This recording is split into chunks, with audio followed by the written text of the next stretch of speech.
ஓம் ஸ்ரீ குருப்யோ நமக. நான் பிரம்மம். ஐ ஆம் தட் ஸ்ரீ நிசர்கதத்த மகாராஜ். உச்ச உயர்வு அனைத்திற்கும் அப்பாற்பட்டது. கேட்பவர், நீங்கள் மெய் என்பது ஒன்று என்கிறீர்கள்.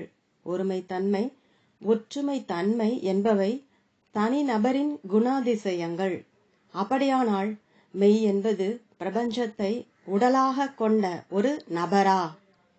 மகாராஜ், நீ என்ன சொன்னாலும் அது சரி, தவறு ஆகிய இரண்டுமே ஆகும். வார்த்தைகள் மனதை கடந்து செல்ல முடியாது. கேட்பவர், நான் புரிந்து கொள்ளவே முயற்சிக்கிறேன். நீங்கள் எங்களிடம் நபர், மொத்த வெளிப்பாடு மற்றும் வெளிப்படாதது, வியக்தி, வியக்தா, அவியக்தா ஆகியவற்றை பற்றி சொல்கிறீர்கள். தூய பிரக்னையின் ஒளி, பிரக்னா, சுயத்தின் ஜீவாத்மா மீது நான் என்று குவிக்கப்படுகிறது. விழிப்புணர்வாக சேத்தனா மனதை, அந்த கரணாவை பிரகாசிக்க செய்கிறது. உயிராக பிராணா தேகத்திற்கு வழி ஊட்டுகிறது. இவை எல்லாம் வார்த்தைகளுக்கு சரி. ஆனால் என்னை நபராக வெளிப்பட்டதிலிருந்து பறித்து பார்க்கும் பொழுது, வெளிப்பட்டதை வெளிப்படாததிலிருந்து பிரித்து பார்க்கும் போதும் குழப்பமாகி விடுகிறது. மகாராஜ், நபர் என்பது கருதப்படுகின்ற ஒன்று அல்ல. நீ ஒரு நபரை பார்க்கலாம், ஆனால் நீ நபர் அல்ல. நீ எப்போதும் சாட்சியாக ஒரு குறிப்பிட்ட காலத்திலும் இடத்திலும் தோன்றும் உச்ச உயர்வு. உச்ச உயர்வை பற்றிய தூய பிரக்னைக்கும் நபரின் எண்ணிறந்த விழிப்புணர்விற்கும் இடையில் நீ பாலமாக இருக்கிறாய்.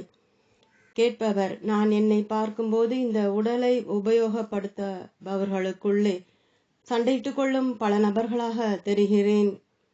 மகாராஜ், அவை மனதின் பல்வேறு குணாதிசயங்களுடன், சம்ஸ்காரங்களுடன் ஒத்து போகின்றன.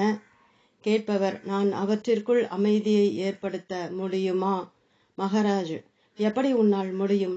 அவை மிகவும் முரண்பட்டிருக்கின்றன. அவற்றை அவை உள்ளபடியே பார். வெறுமனே வழக்கமான எண்ணங்கள் மற்றும் உணர்ச்சிகளாக, ஞாபகங்கள் மற்றும் உந்துதல்களின் கத்தையாக. கேட்பவர், இருப்பினும் அவை எல்லாம் நான் என்று சொல்கின்றன. மகாராஜ், அது உன்னை அவற்றுடன் அடையாளப்படுத்திக் கொள்வதால் தான். உன் முன் தோன்றுபவை நீ ஆக முடியாது என்றும், அவை நான் என்று சொல்ல முடியாது என்றும் நீ அறிந்து கொண்டால், நீ நபர் என்று சொல்பவற்றிலிருந்தும் அவற்றின் நிர்பந்தங்களிலிருந்தும் விடுபடுவாய். நான் என்னும் உணர்வு உனக்கு சொந்தமானது. உன்னால் அதை விட்டுவிட முடியாது. ஆனால் அதை எதன் மீதிலும் செலுத்தலாம். நான் இளமையானவன், நான் பணக்காரன் என்று சொல்வதைப் போல. ஆனால் அந்த மாதிரியான சுய அடையாளங்கள் தவறானவை. அவைதான் பந்தத்திற்கு காரணம். கேட்பவர், இப்போது நான் நபர் இல்லை என்பதையும், ஆனால் எது நபரில் பிரதிபலிக்கப்படும் போது ஒரு இருத்தல் உணர்வை கொடுக்கிறதோ அதுதான் என்றும் புரிந்து கொண்டேன். இப்போது உச்ச உயர்வை பற்றி என்ன சொல்கிறீர்கள்? என்னை எந்த வழியில் உச்ச உயர்வாக அறிவேன்? மகாராஜ், விழிப்புணர்வின் ஆதாரம் விழிப்புணர்வில் ஒரு பொருளாக இருக்க முடியாது. ஆதாரத்தை தெரிந்து கொள்ள ஆதாரமாகவே இருக்க வேண்டும். நீ நபர் இல்லை என்றும், ஆனால் தூய அமைதியான சாட்சி என்றும், பயமற்ற அந்த பிரக்னை உன் இருத்தல் என்றும் நீ அறிந்து கொள்ளும் போது நீயே இருத்தலாகிறாய். அதுதான் ஆதாரம், தீராத சாத்திய கூறு. கேட்பவர், பல ஆதாரங்கள் இருக்கின்றனவா அல்லது ஒன்றே எல்லாவற்றிற்குமா? மகாராஜ், அது எந்த பக்கத்திலிருந்து நீ அதை பார்க்கிறாய் என்பதை பொறுத்தது. இந்த உலகத்தில் உள்ள பொருட்கள் பல, ஆனால் அவற்றை பார்க்கும் கண் ஒன்றுதான். கீழே இருப்பவர்களுக்கு மேலே இருப்பது ஒன்றாகவும், மேலே உள்ளவருக்கு கீழே உள்ளவை பலவாகவும் எப்போதும் தோன்றும். ஒரு தாய் பல குழந்தைகள். கேட்பவர், உருவங்களும் பெயர்களும் ஒரே கடவுளுக்கு உண்டானவையா? மகாராஜ், மறுபடியும் நீ எப்படி அதை பார்க்கிறாய் என்பதை பொறுத்தது. வார்த்தைகளில் சொல்லும் நிலையில் ஒவ்வொன்றும் சார்புடையவை. பூரணம் என்பது அனுபவிக்கப்பட வேண்டியது, விவாதிக்கப்படுவதல்ல. கேட்பவர், பூரணம் எவ்வாறு அனுபவிக்கப்படுகிறது? மகாராஜ், அது அடையாளம் கண்டுகொள்ளப்பட்டு ஞாபகத்தில் வைத்துக் கொள்ளப்படும் ஒரு பொருள் அல்ல. அது தற்பொழுதிலும் உணர்விலும் உள்ளது. அதற்கு என்ன என்பதை விட எப்படி என்பதில்தான் அதிக சம்பந்தம் உள்ளது. அது குணத்திலும் மதிப்பிலும் உள்ளது. எல்லாவற்றிற்கும் ஆதாரமாக இருப்பதால் அது எல்லாவற்றிலும் உள்ளது. கேட்பவர், அது ஆதாரம் என்றால் எதற்காக மற்றும் எப்படி அது தன்னை வெளிப்படுத்துகிறது? மகாராஜ், அது விழிப்புணர்வை பிறப்பிக்கிறது. மற்ற எல்லாமுமே விழிப்புணர்வில்தான் உள்ளன. கேட்பவர், ஏன் விழிப்புணர்வின் பல மையங்கள் உள்ளன? மகாராஜ், கணக்கற்ற வடிவங்களை உருவாக்குவதும் அழிப்பதுமாக பொருள் சார்ந்த பிரபஞ்சம் மகாதகாஸ் எப்போதும் இயங்கிக் கொண்டிருக்கிறது.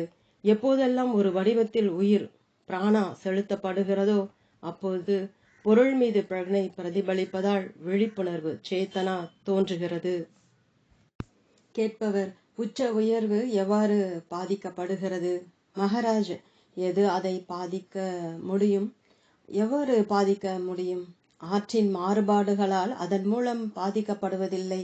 அதேபோல் ஆபரணத்தின் உருவத்தால் உலோகத்தின் தன்மை பாதிக்கப்படுவதில்லை. திரையில் தோன்றும் உருவத்தால் ஒளி பாதிக்கப்படுகிறதா?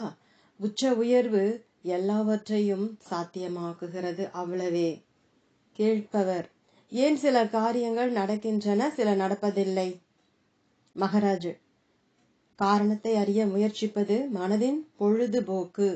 காரணமும் காரியமும் இரண்டுபட்டவை அல்ல, ஒவ்வொன்றும் அதன் சொந்த காரணத்தை கொண்டுள்ளது.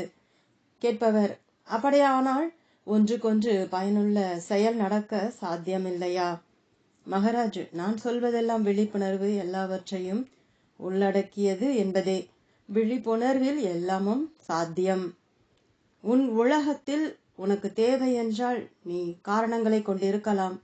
மற்றவர் கடவுளின் விருப்பம் என்னும் ஒரே காரணத்துடன் திருப்தி அடையலாம். மூல காரணம் ஒன்றுதான், நான் என்னும் உணர்வு.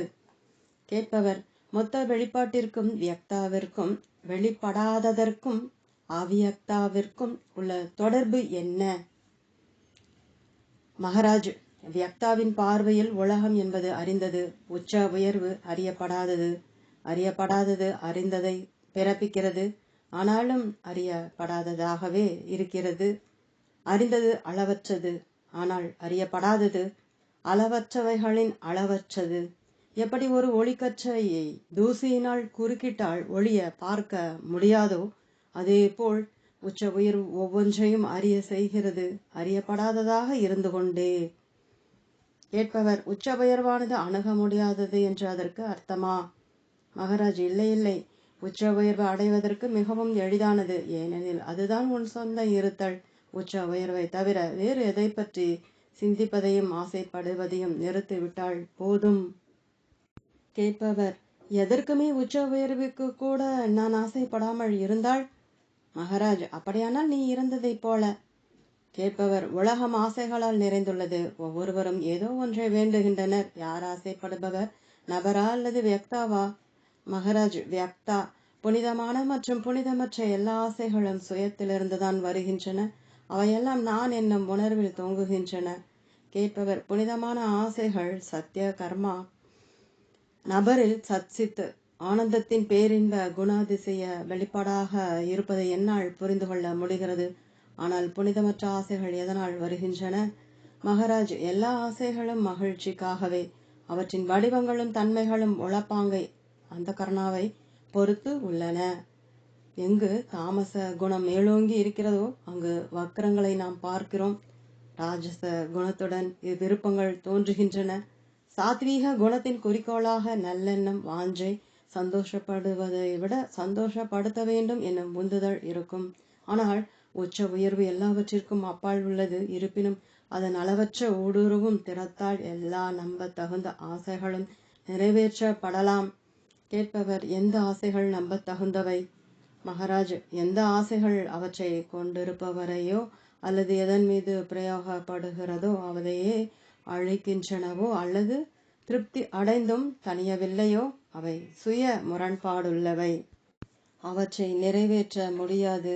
அன்பு, நல்லெண்ணம், வாஞ்சை ஆகியவற்றால் உந்தப்படும் ஆசைகள் மட்டுமே அவற்றை கொண்டிருப்பவருக்கும் அவை எதன் மீது செலுத்தப்படுகின்றனவோ அதற்கும் நன்மை அளிப்பவை. அவை முழுவதும் திருப்தி படுத்தப்படுபவை. கேட்பவர், புனிதமான மற்றும் புனிதமற்ற எல்லா ஆசைகளும் வலி மிகுந்தவைதான். மகாராஜ், அவை ஒரே மாதிரியானவை அல்ல. வலியும் ஒன்றே அல்ல. ஆசை வலி மிகுந்தது. கருணை ஒருபோதும் வலியுடையது அல்ல. முழு பிரபஞ்சமும் கருணையினால் பிறக்கும் ஆசையை நிறைவேற்ற முயற்சிக்கும். கேட்பவர் உச்ச உயர்வு தன்னை அறியுமா? நபரற்றது உணர்வுள்ளதா? மகாராஜ், எல்லாவற்றிற்குமான ஆதாரம் எல்லாவற்றையும் கொண்டுள்ளது. அதிலிருந்து எது ஊற்றெடுத்தாலும் அது விதை வடிவத்தில் முன்பே அங்கு இருக்க வேண்டும். எப்படி ஒரு விதை எண்ணற்ற விதைகளில் கடைசியாகவும் கணக்கற்ற காடுகளுக்கு உண்டான அனுபவத்தையும் சாத்தியத்தையும் கொண்டுள்ளதோ, அப்படி அறியாதது நிகழ்ந்த எல்லாவற்றையும், நிகழ்ந்திருக்க கூடியவற்றையும், நிகழக்கூடிய அல்லது நிகழப்போகிற எல்லாவற்றையும் கொண்டுள்ளது. உருவாகக்கூடிய முழு பரப்புமே திறந்தும் அணுகக்கூடியதாகவும் இருக்கிறது. கடந்த காலத்தவையும் எதிர்காலத்தவையும் சாசுவதமான தற்பொழுதில் உள்ளன. கேட்பவர், நீங்கள் உச்ச உயர்வான அறியாததில் வாழ்கிறீர்களா? மகாராஜ், வேறு எங்கு வாழ்கிறேன்? கேட்பவர், எது உங்களை இவ்வாறு சொல்ல வைக்கிறது? மகாராஜ், எந்த விதமான ஆசையும் ஒருபோதும் என் மனதில் தோன்றுவதில்லை. கேட்பவர், அப்படியானால் நீங்கள் உணர்வற்றவரா? மகாராஜ், கண்டிப்பாக இல்லை. நான் முழுவதும் உணர்வுடன் இருக்கிறேன். ஆனால் எந்த ஆசையும் அச்சமும் என் மனதில் நுழையாமல் இருப்பதால் பூரணமான நிசப்தம் இருக்கிறது. கேட்பவர், யார் அந்த நிசப்தத்தை அறிவார்? மகாராஜ், நிசப்தம் தன்னையே அறியும். அது பிரியங்களும் ஆசைகளும் இல்லாமல் போகும்போது இருக்கும் நிசப்தமான மனதின் நிசப்தம். கேட்பவர், நீங்கள் எப்போதாவது ஆசைப்பட்டிருக்கிறீர்களா? மகாராஜ், ஆசைகள் வெறுமனே மனதில் உள்ள அலைகள். நீ ஒரு அலையை பார்க்கும் போதுதான் அதை அறிவாய். ஒரு ஆசை பலவற்றில் வெறுமனே ஒன்றுதான். அதை திருப்திப்படுத்த எனக்கு எந்த உந்துதலும் ஏற்படுவதில்லை. அதற்காக எந்த செயலும் செய்ய வேண்டியதில்லை. ஆசையிலிருந்து விடுதலை என்பது இதுதான். அதை திருப்திப்படுத்த வேண்டும் என்னும் நிர்பந்தம் இல்லாமல் போவது. கேட்பவர், ஏன் ஆசைகள் தோன்றுகின்றன? மகாராஜ், ஏனெனில் நீ பிறந்துள்ளதாகவும் உன் உடலை கவனிக்காமல் விட்டுவிட்டால் இறந்து போய் விடுவாய் என்றும் நீ கற்பனை செய்கிறாய். உடலுடன் கூடிய இருத்தலுக்கான ஆசைதான் தொல்லைகளின் மூல காரணம். கேட்பவர், இருப்பினும் பல ஜீவர்கள் உடலை அடைகிறார்கள். கண்டிப்பாக அது தீர்மானிப்பதில் உள்ள சில தவறாக இருக்க முடியாது. அதற்கு ஒரு காரணம் இருக்க வேண்டும். அது என்னவாக இருக்க முடியும்? மகாராஜ், தன்னை அறிய ஆத்மாவிற்கு எதிராக அனாத்மா இருக்க வேண்டும். ஆசை அனுபவத்திற்கு வழி வகுக்கிறது. விவேகம், பற்றற்ற தன்மை, ஸ்வரூப ஞானம், முக்தி ஆகியவற்றிற்கு அனுபவம் வழி வகுக்கிறது. விடுதலை என்பது என்ன? நீ பிறப்பிற்கும் இறப்பிற்கும் அப்பாற்பட்டவன் என்று அறிவது.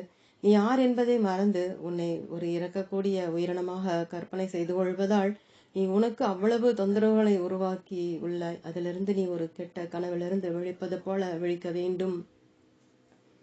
விசாரமும் கூட உன்னை விழிக்க செய்யும். நீ துன்பத்திற்காக காத்திருக்க வேண்டியதில்லை. சந்தோஷத்திற்கு உள்ளேயான விசாரம் சிறந்தது. ஏனெனில் மனம் அப்போது ஒத்திசைவுடனும் அமைதியாகவும் இருக்கும். கேட்பவர், சரியாக யார் முடிவான அனுபவிப்பவர்? வியக்தாவா அல்லது அவியக்தாவா? உச்ச உயர்வா? மகாராஜ், கண்டிப்பாக வியக்தாதான். கேட்பவர், அப்படியானால் ஏன் உச்ச உயர்வான அறியப்படாததை நுழைக்க வேண்டும்? மகாராஜ், வியக்தாவை விளக்க. கேட்பவர், ஆனால் வியக்தாவிற்கு அப்பால் ஏதாவது உள்ளதா? மகாராஜ், வியக்தாவிற்கு வெளியே எதுவும் இல்லை. எல்லாமும் ஒன்றே. எல்லாமும் நான் என்பதில் அடங்கியுள்ளன. விழித்த மற்றும் கனவு நிலைகளில் அது நபர். ஆழ்ந்த தூக்கத்திலும் துரியத்திலும் அது வியக்தா. துரியத்தின் உஷாரண கவனிப்பிற்கு அப்பால் உச்ச உயர்வின் மிக உயர்வான நிசப்தமான அமைதி இருக்கிறது. ஆனால் எல்லாமும் சாரத்தில் ஒன்று, தோற்றத்தில் சார்ந்துள்ளவை. அறியாமையில் பார்ப்பவர் பார்த்ததாகிறார். அறிவு நுட்பத்தில் அவர்தான் பார்க்கும் செயல். ஆனால் எதற்காக உச்ச உயர்வை பொருட்படுத்த வேண்டும்? அறிபவரை அறி, எல்லாமும் அறியப்படும். தொடரும். ஓம்.